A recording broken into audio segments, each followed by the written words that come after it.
Michael, so all right, one of the things that golfers talk a lot about in terms of golf shaft is just the weight of it. And a lot of times when we go to the store, we see things around the 60-gram mark, the 70-gram mark. But there's actually a lot of talk now about swinging something a lot lighter. What are some of the benefits from your perspective of swinging a lighter golf shaft? Well, just to take it one step back is, if you look at tour players have really gotten lighter and lighter over the years. Now, there has been a leveling in the last, say, 3 to 5 years. But I think a lot of people don't realize, the number of tour shafts in the low 60s that some of the fastest swingers in the world are using, right? And there's certainly some higher, but it's not an ego thing; it's a fitting thing. And one of the things that you can get if you're properly fit and have the right shaft with lighter is faster, and that's always a benefit. Obviously, you have to find the right head, which will get you launch and spin. And then the shaft can also be a secondary spin factor especially. But getting down to lighter weight, that's really going to help you generate speed. And it's especially true in drivers. But it goes all the way down.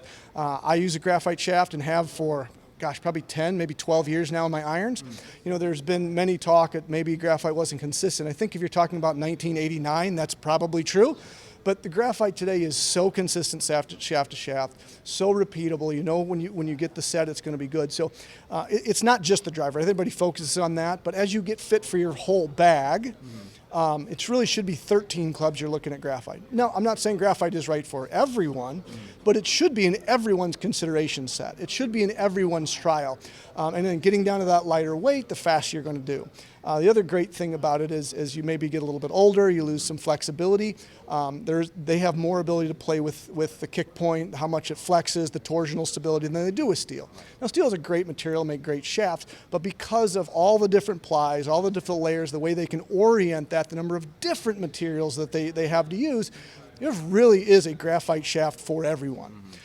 So there is a lot of ability there to get dialed in. It's going to take you a little bit more education, you meaning the person getting fit, to go out and find out, hey, what's this shaft do compared to this? Talk to an educated fitter. Go to the right fitter, and they're going to be able to help you. So one of the things that you're going to see right away, if I understand correctly, is just more consistency in flight as well as your distances from a graphite shaft, for example. If you get fit right, absolutely. So again, if you go lighter, and again, I recommend everybody tries lighter. I think everybody's used to, hey, I play dynamic gold, because that was all there was really for so long.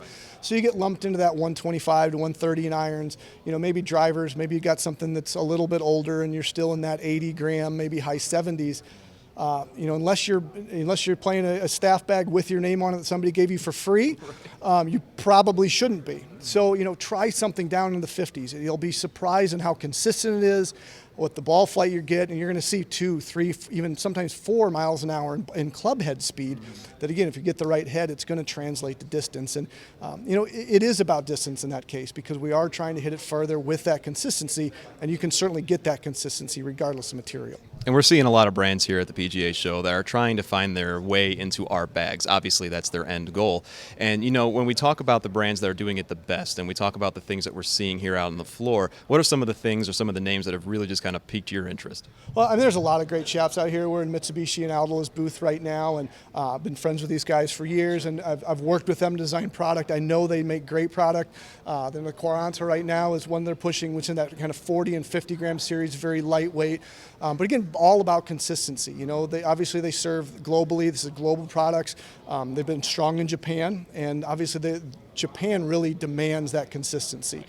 They're all about getting the right specs and repeatability. So you get some of those, you get all of that benefit here in the States. So when you're talking about a 40 gram shaft, you're talking about a 50 gram shaft, there's a lot of egos right there. Oh, I need something heavier. And you need to give it a try, because I think more than not, you don't need something heavier. You need the right flex, the right torsional stability to get you dialed in. So taking that ego, taking a step back, understanding where your game needs help, and it can be different. I've worked with really, really good players who play a 58 gram shaft or 55 gram driver shaft and still have a 110 gram iron shaft.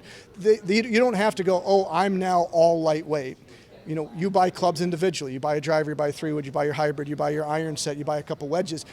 Yes, they need to work in harmony, but there's nothing to say I have to go all lightweight or I have to be all heavyweight. Drivers are the only one on the tee, right? So let's get that dialed in. So when you go in with an open mind, try things like Mitsubishi, try things like Aldola. There's other great shafts out there as well, many of them. But there's one that's perfect for you if you're willing to take the time, willing to put the effort in. So one last question for you about this topic. To that point, when I walk into the store, when I walk in to get fit, what are a couple key questions that I should have at the tip of my tongue to ask as soon as I start talking about the golf shaft I want? So I think to start off with is what your misses are. Okay, so here's my misses. Here's the shot that I hate. Here's the one that seems to pop up most. And then secondarily, here's my strengths.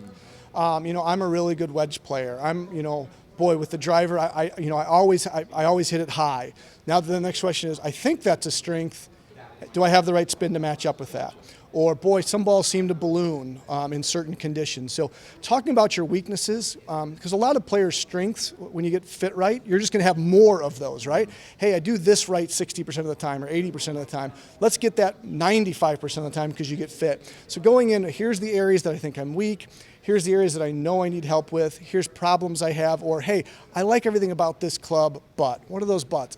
Boy, I love my 3-wood. Here's why. But I'm looking for a driver today. Here's the differences that I feel. Here's the differences that I see. Could be head. A lot of the time it's shaft.